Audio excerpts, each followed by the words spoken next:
Hello, everybody. Welcome. Oi, oi, oi. Welcome, welcome.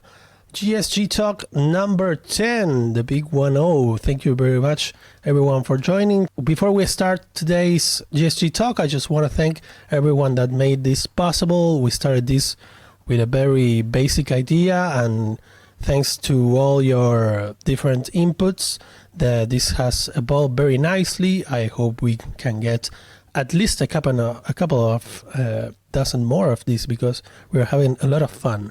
And let me introduce today's guests. We have Mr. Squirrel Music and Mr. Synth Lab, whose name is not spelled properly. Let's change that. Hi. Hello. How are you guys? Doing really good here. Beautiful sunny afternoon and feeling great. Okay, that's nice. I'm feeling a little blue, but I think it's the lighting in the room. Yes. We like puns. Bring them all in. So guys, we have a little protocol. Like the program has gotten a little bit structurized in the last times we did this. So we always start by asking you your avatar's backstory. Why are you called the way you are called?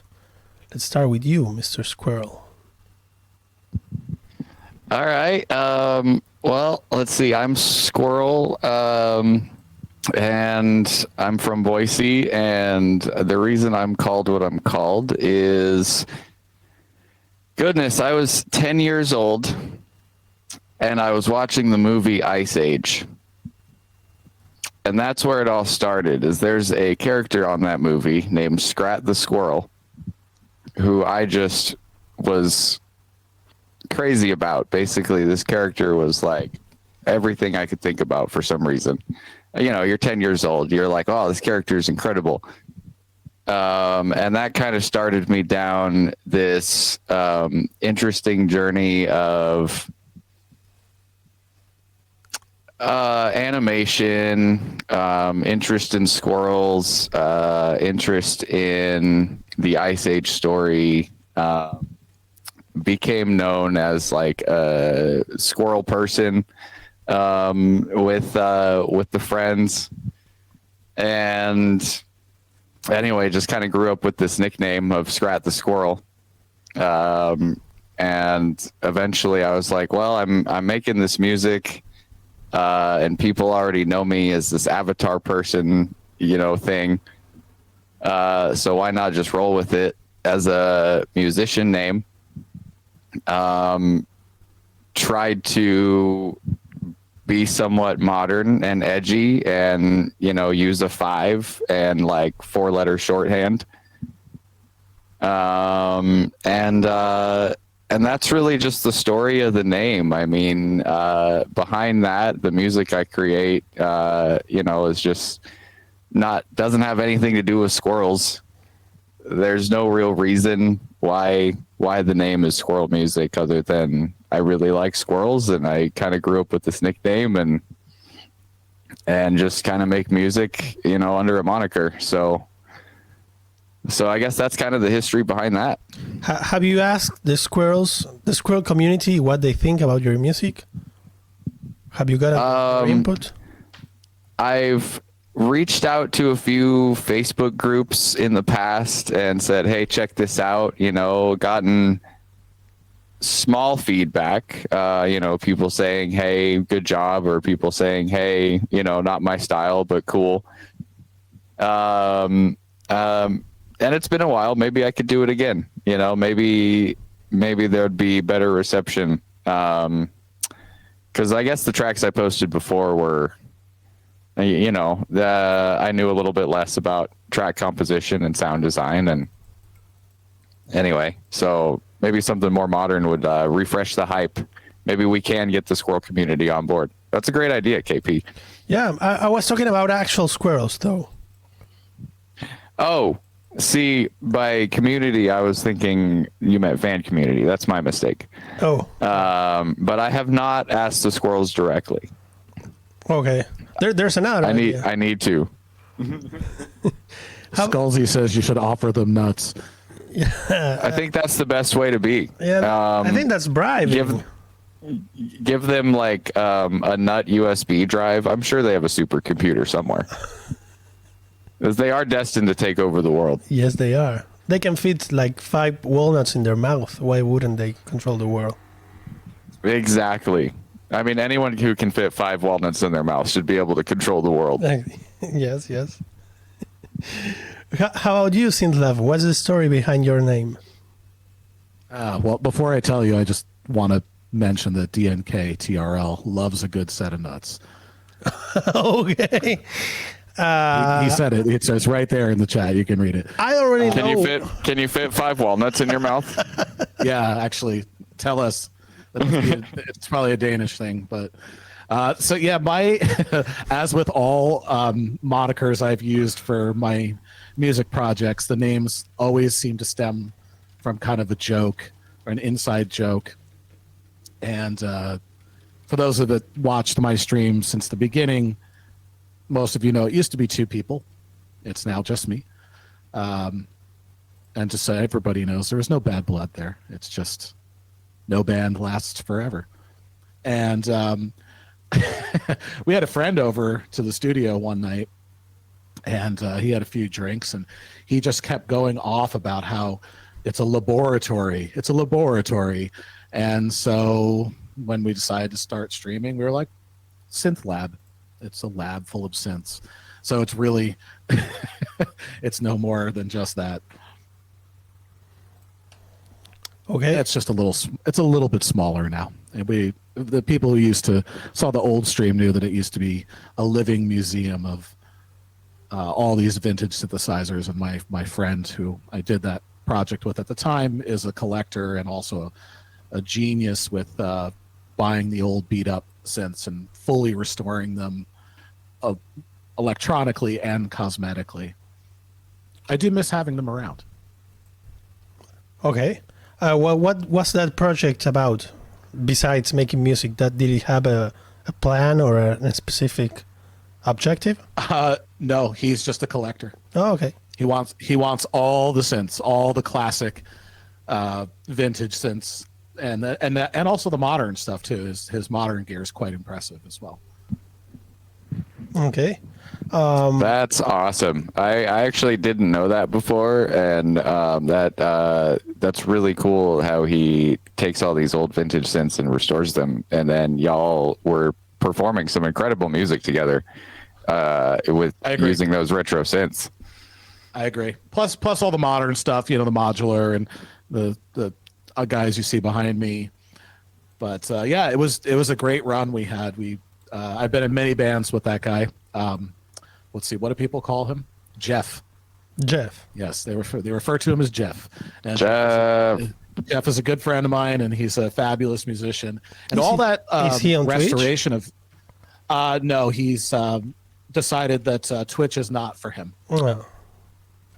That's okay. He's wise about that. But actually, and all his electronic stuff started from an old band we were in. I used to be in a rock band, and we wanted to cover this song that had a Fender Rhodes piano. So he went out and just bought one, and it was really beat up. So he had to learn how to completely restore that instrument from the ground up. And what he ended up was a beautiful working Fender Rhodes, and that kind of sparked his interest in all that kind of stuff. Hmm. Yeah, it's very expensive when you have a piece of gear, especially a piano or a keyboard, and like some dust or some failure, some little piece gets messed up, and it can mess up the whole thing. That's a very nice skill to have. How about your streams? How do you plan your streams, guys? Do you have a plan actually? Do you just go nuts? No pun intended. Yeah. I just I'll get home on a busy day, or I'll have a day off, and I'll just say, hey, let's boot up and go. Point a camera at the rig and just choose a tempo and start playing. There are some planned things, like I do the stuff with the Doom fam, the Techno Thursdays, or I'll sign up for a Shrimp Sunday, although it's been a while. But otherwise it's just All right, what kind of weirdness are we gonna come up with today? What noise are we gonna make? Scruffy Fox demands your answer to be extended.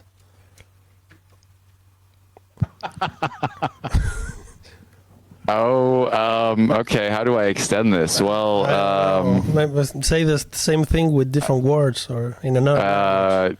I mean, I've been doing some drum and bass streams recently, and those have been fun. Like I did a drum and bass raid train on Friday, and it lasted 12 hours, I think, of just really great drum and bass. Everybody was playing all these different styles. I ended up doing a 2-hour like jungle and break set, and then the guy after me did like 2 hours of it's kind of jump up, but it's got that pendulum sound.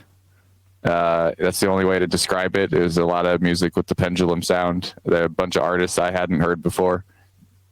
So, you got these different raid trains I sign up for, the Doom Fam events, and I want to get in on the GSG Club. I think that's a cool thing that y'all did yesterday. Yep. Or Friday. The GSG Club, all about that. Definitely looking forward to more of those in the future and hopping on one pretty soon. Yes, I'm not part of the organization of that particular event, but if I'm not mistaken, you can audition to that. Maybe if there's a mod on the chat that can clarify that, but you can actually throw your bot into some of the people that are organizing that, and you can audition to get into that. For those of you who don't know what we're talking about, this is a new event that only brings a certain type of musicians into a raid train, electronic musicians basically, and just put them in a mood that it can be displayed at a club. That would be the idea. So there's a club, and they don't have, instead of putting old records, they can put up the GSG Club raid train, and it should suit the same purpose. But I don't really know who's admin there. So maybe I'd say talk to Act Detect or Beta Units. Yeah. No, this is Act Detect. There he is. That's Yes, his there baby. he is. He's a genius. It's a fabulous concept. Seconded. I agree with that, Synth Lab. And Actitact, thanks for all the hard work you do for GSG, always putting all these cool events together. For sure. The Shrimp Daddy. Synth Lab. Shrimp Daddy. Shrimp Daddy. Can we have an Act Detect love fest in the chat? Would that be okay? Can you guys just I think heart at Act Detect? Actitact love. Let's go. Hearts in the chat. Give me all your heart emojis. All right. So to kind of get us back on track here as well, let's go to Synth Lab. Yeah. On that question, do you schedule your streams, or do you think about what you're gonna play, or do you just go for it? Yeah, the idea is to know if you have a plan, if you warm up, something like that. So I don't necessarily have a plan. I do have a loose schedule. It gets refined every week. So I'm doing Modular Monday with the Modular crew. Thanks to Slaughterhouse for putting all that together. It's been a lot of fun. And now with GSG Club, I'll probably have a regular Friday slot. I also usually do Sunday and Tuesday. I don't really have a time that I start or end, and it's kind of when I feel like it. And then in terms of, do I have a plan when I actually do a stream? No. Uh-huh. I tune everything that needs to be tuned, and I generally have styles that I like to play in. Currently, I'm doing this kind of melodic techno and then borderline acid techno, but I don't necessarily have a plan going into it. I'll pick a key maybe to start, and then kind of go from there. And I kind of let the sound design, because everything starts most of my work happens in this modular rig, and it all kind of starts in the default state, or what the default state is for me. And I sound design as I go, and that kind of guides how the songs build up and break down from that point. when I worked with a partner, we were able to do a lot more with planning. Some people have seen our, what was it called? We did, I don't remember which event it was for, but we did all John Carpenter covers. Whoa. Just an hour of John Carpenter covers. We did a couple of, we did all covers for the Halloween GSG event. It's a little harder to get all that together when it's one person. And plus, we also did a lot of actual keyboard playing during that. So I need an extra 2 sets of hands to pull a lot of that stuff off. But I would like to try doing some more covers in the future. I just currently don't have the time during the day to really spend a lot of time doing that. So yeah, usually no plan. I prefer it that way. It's kind of the spirit of improv, right? I know DNKTRL. How dare we ever touch these white and black plastic things? But yeah, I kind of, for me, the spirit of improv is not having a plan. It's like jump in the deep end, feet first, and swim. Okay. How do you guys feel about scheduling your streams? Because a lot of people say that if you do that, then people will know when to follow you and they will create a routine on your stream. Like, oh, Friday night is the night where I get to see Squirrel or whatever. You brought up a good point in what you were saying about planned streams. Like, there are some times that I plan my streams. Like when you were talking about covers, there was Zen Modern Life who put on Under the Cover Fest. I miss Zen. He's a Me cool too. dude. I wish he was still around. Has anyone heard from Zen? He was in my stream last week under one of his joke accounts. Nice. I was gonna say I think people have heard from them, and hopefully they're doing all right. I hope so too. Hello? Yeah, can you guys hear me now? Oh, There we go. KP, hello. Okay, cool. I am very sorry to everyone. To those of you that really like noise, well, there you go. You had a little bit of noise. So yeah, that was improv. That was improv. This was all planned. No, this wasn't improv. This was all a big artistic thing we planned ahead. Yeah. Yeah, we all got the script before the talk show, and we knew this was coming. Yeah, planned streams. There was a run of show. So the question was, some people say that if you plan your streams, then you can get folks regularly. They can build their routine, their personal routine around your stream. Like they go, oh, this is Thursday night, I can go see Squirrel. But other folks say that if you do that, you will get bored of your own streams because you may see that as job or something. How do you guys feel about that? I think there's a couple of things at play there. One is, what's your goal as a streamer? If your goal is growth, then absolutely, you want to have a schedule. You want to start at these times so that the people know. I have a loose schedule because those are the days when I like to stream. There was a period of time on another Twitch channel where I had a very set schedule, and that exact thing happened to me, KP, where I totally got bored and I burned out really fast and I felt like I had to do it. And for me, I'd rather just be making music when the mood is right for me, when it feels good for me. Yeah, I have kind of a loose schedule, but that's because those are the days when I kind of plan to make music anyway. And but again, it really depends on your goal, and I think every person is different on what they want to achieve and what works best for them. And I agree with open set routine, but open set, don't you have the vampire routine, meaning you can only start in the wee hours of the morning and you have to end before the sun comes up. But yeah, I think it's what works for you and what your goals are. Personally, I'm here to play music for people. I'm happy to have a stage to perform on. I'm happy that people come by and watch it when they do. And if growth happens, that's great. If it doesn't, it really doesn't bother me either way. Okay. What are your feelings, Squirrel? I'm in a very similar mindset to Synth Lab. And I guess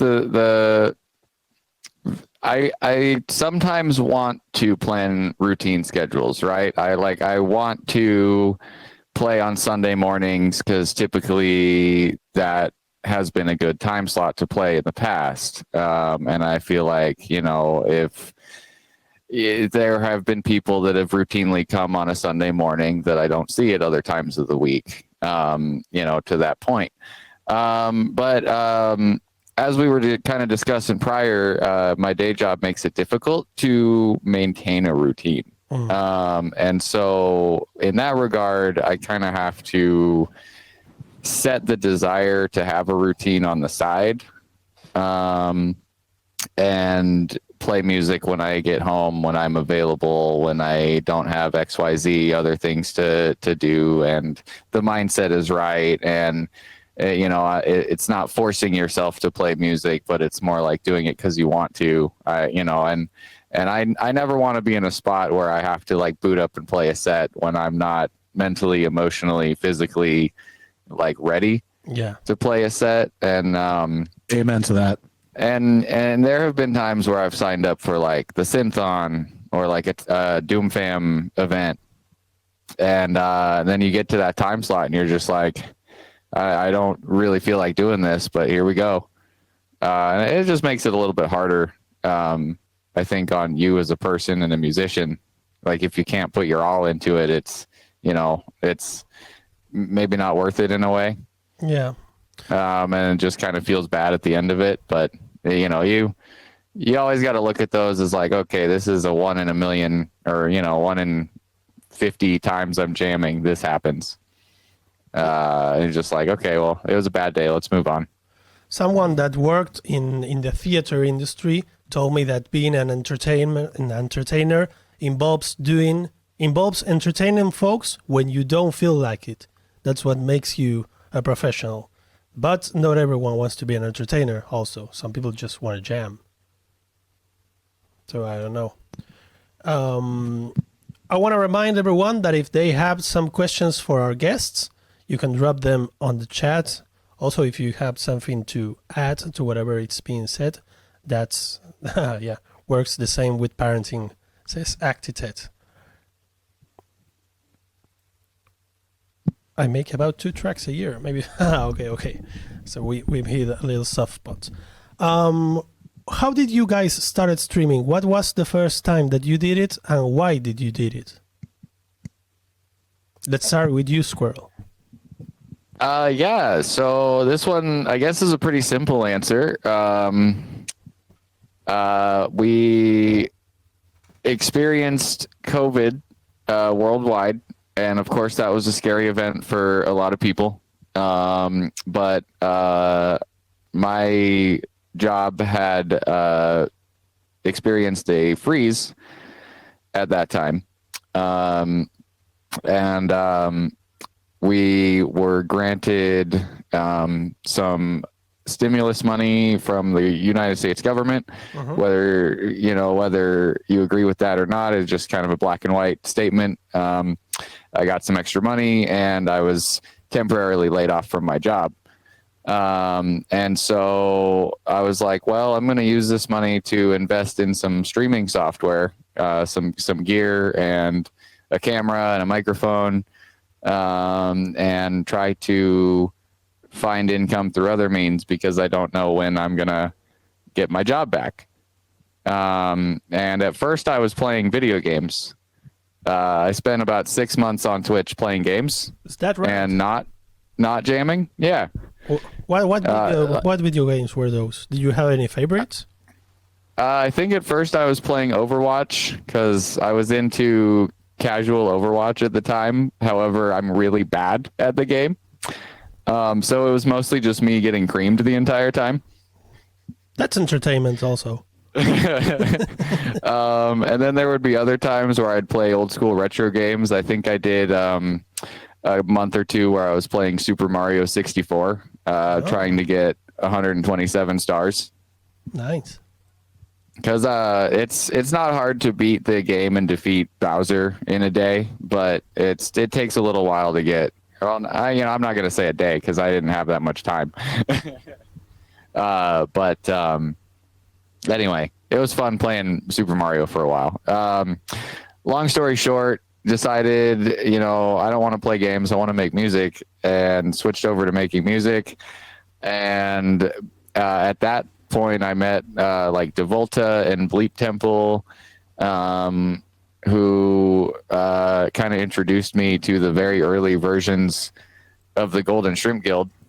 What were those like?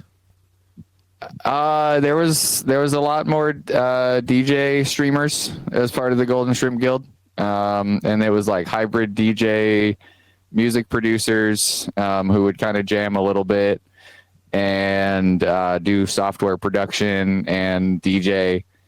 And then we found a couple synthesizer streamers, Nightworks, Callus, Synth Lab. I want to say you were pretty early on in the game. Bleep Temple was one of them. Dequil, Dan Kushner, Devolta, just to name a few that I remember. They were all the very early like synthesizer musicians, and I got to say they really inspired me to kind of like up my game and invest in hardware, because I didn't own hardware prior to 2020. Mostly did everything in the box or just played guitar. I do that as well. I've been playing guitar for a lot longer than I've been making electronic music. Anyway, so then the rest is history. So yeah, Moonhouse, Masmith, Ix, exactly. All these old school GSG members, the founders, they really inspired me to kind of get into this streaming game and just play music for fun. Did you see any streamers that made you want to stream, or did you do it just blindfolded? I gotta say, like, I think mostly watching Bleep Temple Okay. made me really want to get into streaming techno and hard electronic music. Because the first time I heard Bleep Temple changed my life. Okay. Why was that? It was something I'd never seen before. I'd never seen. I don't know how to describe it. Really awesome, hard industrial acid techno in a blacklit room on a stream live right in front of me. It was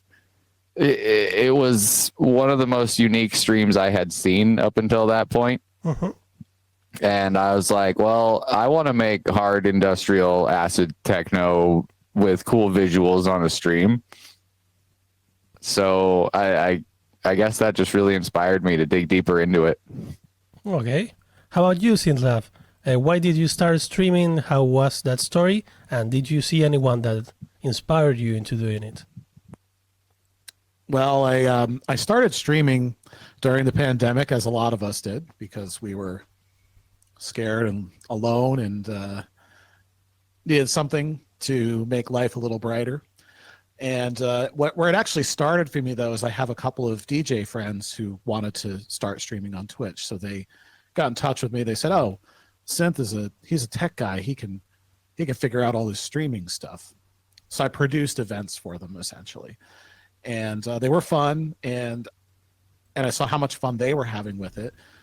So I kind of went back to my bandmate, and roommate at the time, and I said, "Hey, we should start doing this for people." So what a lot of people don't know is that previous to streaming, Synth Lab was almost a daily thing for 6 years, but it was only for the two of us in the room.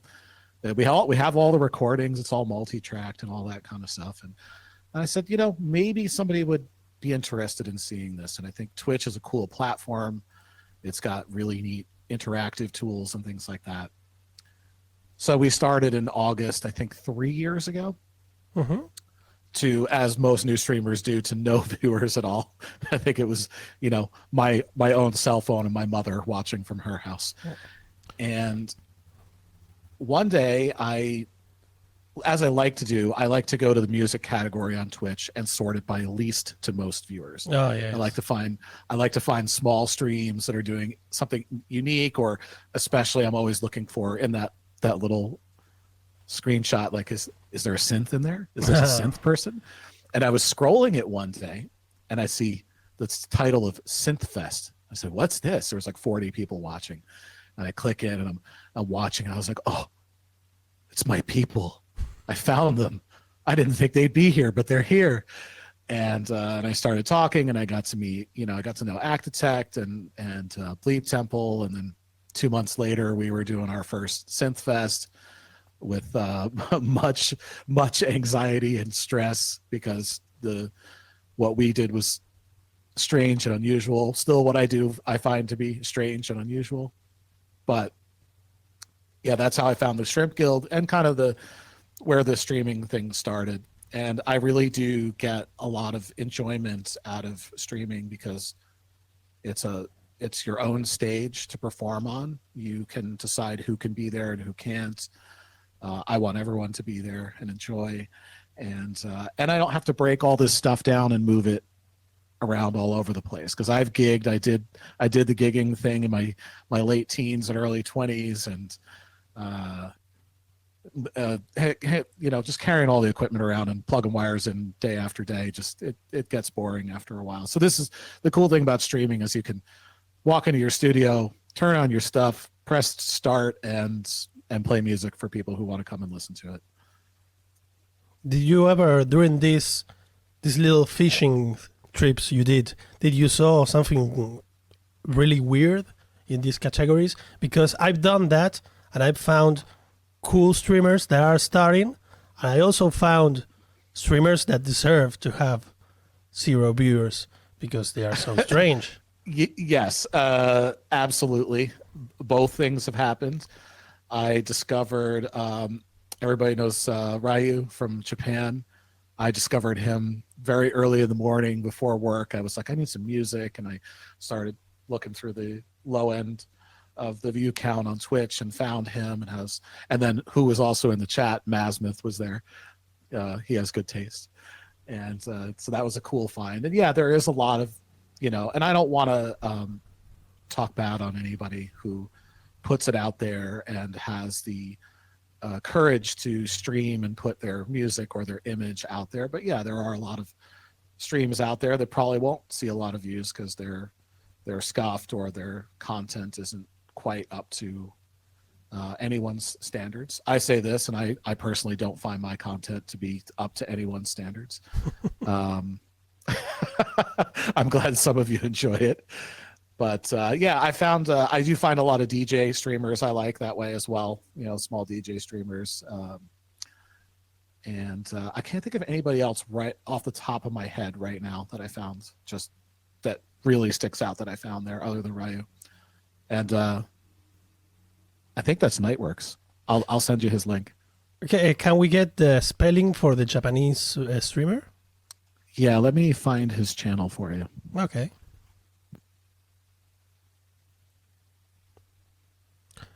Oh, there we go. Ryota. Somebody in the chat got it. All right, Ryota Maekawa. Oh, he has played. Yeah. They have played in recent. Yeah, recently. But when I found Ryu, he had like 2 viewers, and I was like, he's so good. It's so unique, and his mix is unbelievably clean, and all the instrumentation has so much room to breathe, and I introduced him to the Shrimp Guild because I was like, this is a guy we want over with us, putting out quality synth content. Nice.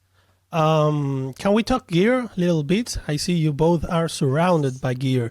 So I would like to, we chatted a little about this a little bit before starting the stream, but do you guys have anything in your studio that is the diva of your set, or a favorite toy, something that you can maybe show us or talk about us? Yeah, sure. So my rig is pretty simple and probably a little bit smaller than Synth Lab's here, so it'll be pretty easy. The one that most stands out to me, I'm going to move my camera here, so sorry for any jostling. Let's see. Anyway, the Mini Brute 2 is one of my favorite synths that I have. It's up here on the top of my rack. Okay. Mini Brute 2 keyboard sequencer. I typically use it as a dirty, gritty bass synth. And I think that really shines in the music I enjoy creating, because I can just crank this synth to 11, turn up the distortion, and throw an LFO or route some patch cables in different places and give it that kind of dirty, screamy, squelchy sound. If you've come to my streams, you know what I'm talking about. However, I do want to give second star to the Roland TR8S, which is my most recent purchase. I bought it about a year ago. I really, really enjoy this machine. I feel like purchasing this machine allows me to get out of Ableton a little bit more. Mm-hmm. It has a lot of really great sound banks and samples that I can use that I used to use Ableton for. It also has really great ability to patch into all my other gear over CV, which I didn't have before, at least not to the degree of what this is capable of.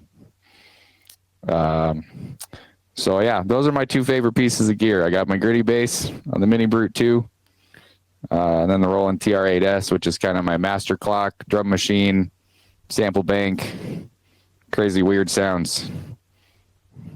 Nice. Oh, clear view. I like that keyboard also, that shiny rainbow keyboard. Oh, on my laptop. Yeah, this is, you know what? I wanted to spoil myself a few years back. And so I got this shiny like gaming laptop keyboard that I use for streaming and visual content. And what I'm using to do the GSG chat today. Nice. How about you, Synth Lab? Can you show us around? Yeah, I mean, I could talk a little bit about the old Synth Lab, which was way more stacked with instruments. The instrument I miss most and my favorite in the old room was the Prophet 5. And it's just a powerhouse synth. It's classic. It's one of John Carpenter's favorites, so I obviously lean in that direction. But that studio it still exists. I just don't have my gear in it, and it's hard to pick a favorite. I think between my keybed synths, and I'm sure DNKTRL won't be happy to hear me say this, the Matriarch is my favorite. It's just unique and warm, and you can make everything from bass synths to strange sound effects with it. But the Andromeda A6 above it here is also a beauty. It's a classic. I have barely scratched the surface on what it's able to do. Mm-hmm. But what I will talk about, and I just have to bring up my touch designer here so I can get over to that camera. Nice. Yeah. Can you guys see my modular rig? Yeah. All right. So there is a module right here by Noise Engineering, who if you're a modular person, you don't know Noise Engineering, it's really worth checking out their stuff. They have this really cool platform called Versio, where you can basically load any firmware that runs on the Versio platform onto any Versio module. So basically you buy one, it becomes potentially 10 to 12 different modules. But the one I've really been enjoying lately, and everybody knows the sound if they come by my stream, is the Manus Iteratus by Noise Engineering. And it's an amazing module because you can get everything from these really deep bassy drones to insane industrial screeching noises. It's sometimes a little hard to tame, which I kind of like. Yeah, DNKTRL knows he's got that Iteratus. And but it's hard for me to pick a favorite in all of this. And everybody knows I'm a huge fan of the Deluge. And I have turned a lot of other people on to using this instrument. It is incredibly versatile. It's my main, it's the brain of the whole operation over here. However, I am looking forward to getting a Relic. If anybody hasn't seen the Relic yet, it's incredible. It's definitely worth checking out. And using that in tandem with the Deluge. So it's hard to pick a favorite because everything here is does something unique. I try not to have anything be too standard. I say that, and of course, I have all mutable instruments modules in my modular case here.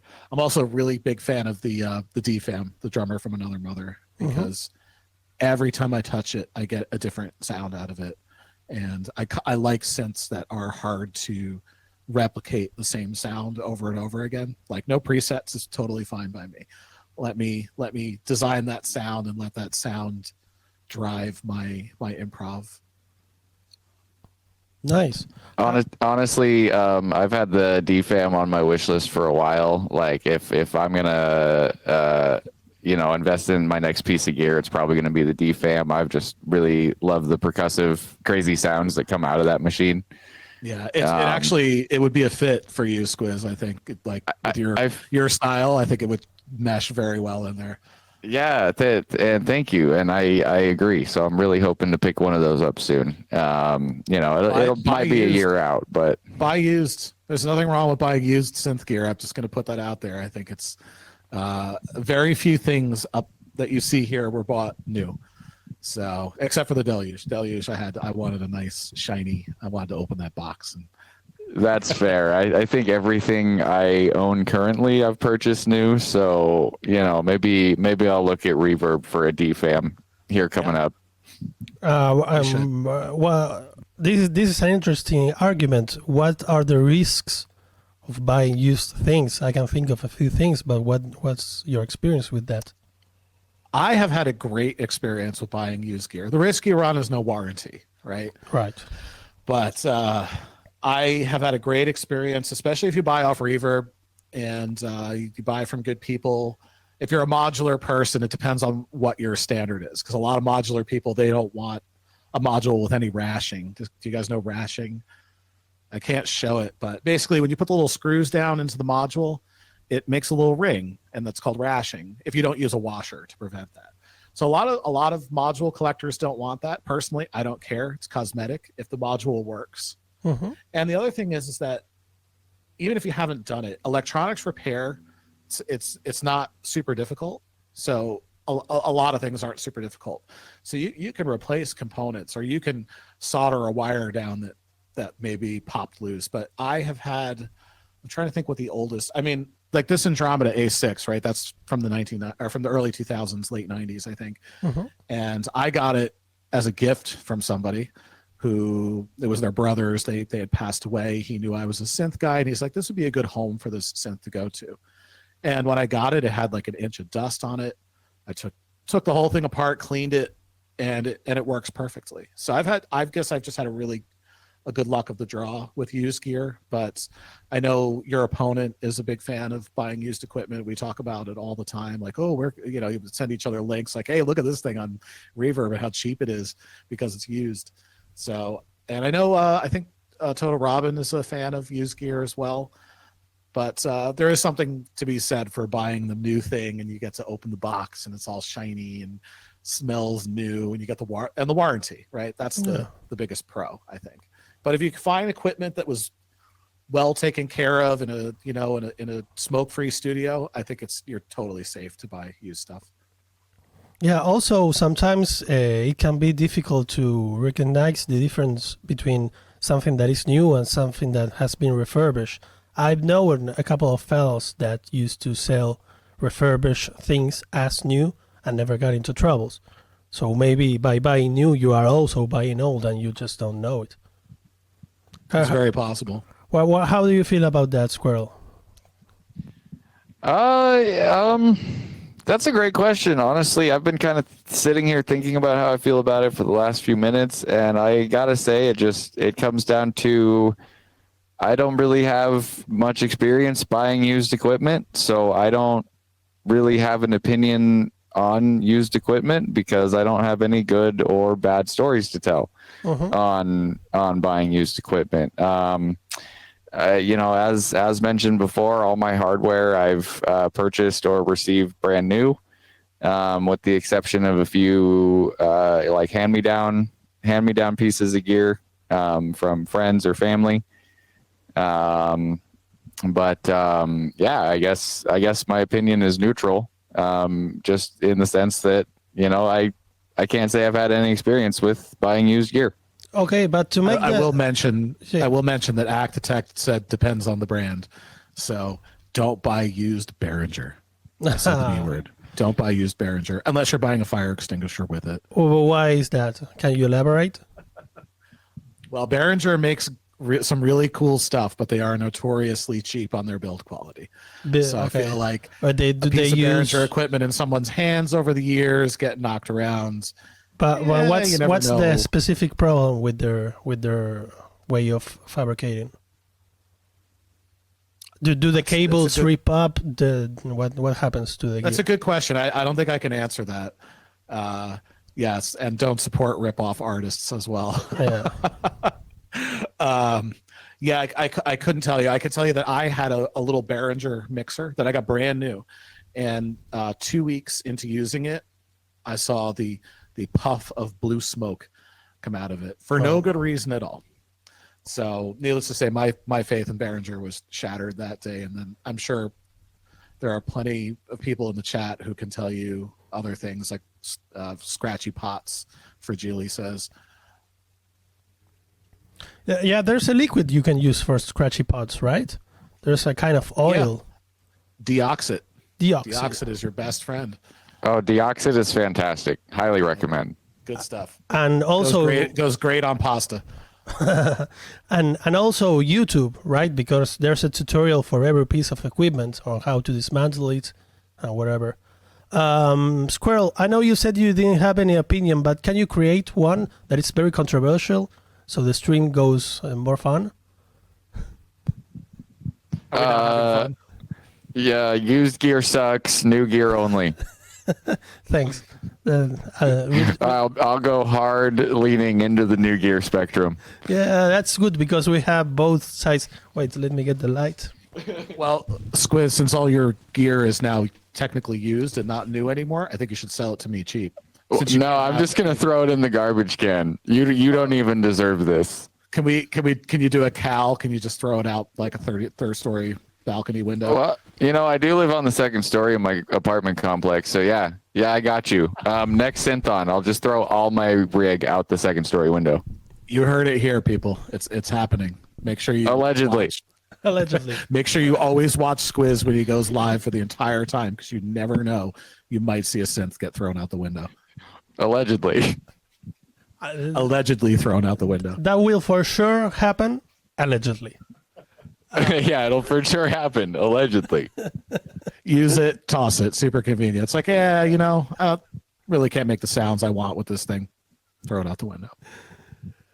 We're about to finish our program and go into Clock Bash's stream. We have 5 minutes left. If anyone in the chat wants to drop a questions for our guest, please do it now because this is your last chance. Folks, do you have anything to plug? Do you have any upcoming streams you would like to market? You can check. I have Modular Monday tomorrow, Monday, yes, which happens all day. It starts with the Earth's moon. Don't know exactly what time. I don't have the timetable in front of me. My set is at 9 p.m. Eastern for 60 minutes. I have no idea what I'm doing. And DNKTRL asks, how dare you? Also, Mr. Spock does not approve the use of deoxidizers on pots. Yes, I saw that, and I'm going to take that piece of advice to heart there, Mr. Spock. And Slaughterhouse, to your question, I don't know that I am, and if I am, I have no idea. I'm just I'm there sharing my music with the rest of our beautiful music community. How about you, Squirrel? Do you have anything going on? Well, you have the Doomfam Thursday thing, which you coordinate, right? Yeah, I've been helping kind of coordinate that for a little bit. For anyone who doesn't know, Doomfam is kind of like an alternative group of streamers, kind of like the Golden Shrimp Guild, that does weekly content. Like, for example, on Mondays, we do Subliminal Mondays, which is kind of morphed into drum and bass and breaks on Monday night starting at like 7 p.m. Pacific. And then the Techno Thursdays, we try to do techno all day between DJs and live hardware musicians. We've featured a few shrimps on there. Bonus Creature, Actitect, KP, you've been a part of it. Yep. And Zurich has been a part of it. And myself, Destroy with Science, Bleep Temple. It's just a fun little weekly event we do. If you like 4 on the floor kick drums, for 12 hours a day, which I'm all about. And then I've got some live shows coming up here locally in town, which I'm pretty excited for. We have a synthesizer group in Boise. So if anyone ever comes out to Boise, hit up the Synth Society of Boise so we can meet up.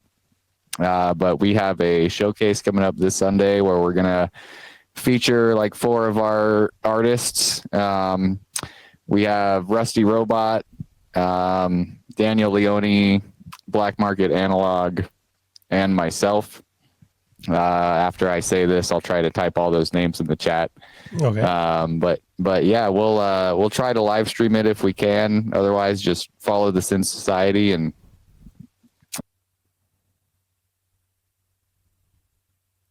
stuff over the last few years from everybody. It's helped me have the confidence to go out and play these live shows as a synthesizer musician, and come home and keep practicing to all the friends every week. Okay. We're about to close before going. Oh, thanks for that shout out to whomever did it. We're about to close today's GSG Talk. Please drop a follow for our guests today. I want to thank them for being part of this. Sorry for the little technical issue. We will be having our next Synth Talk probably on Saturday. We will try to create some standalone versions of this so as not to always do it on Sunday.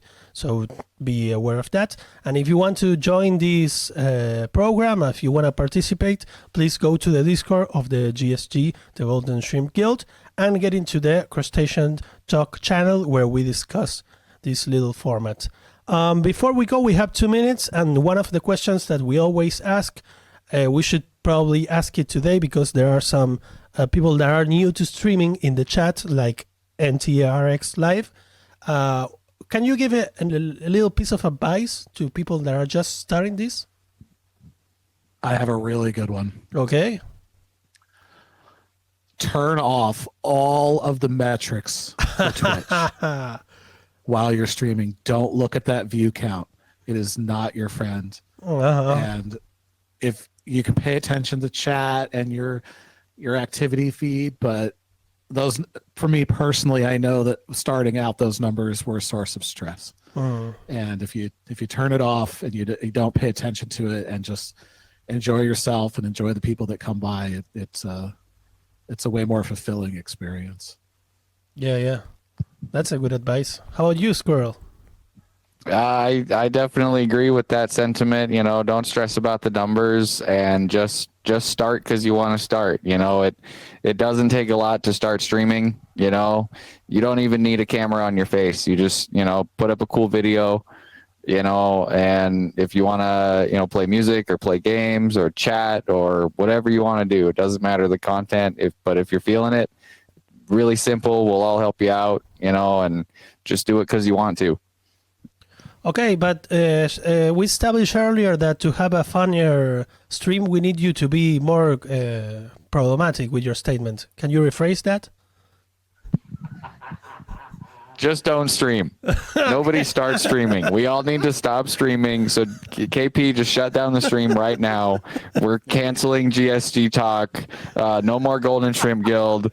We're all going to march right down to Twitch corporate and burn the building down.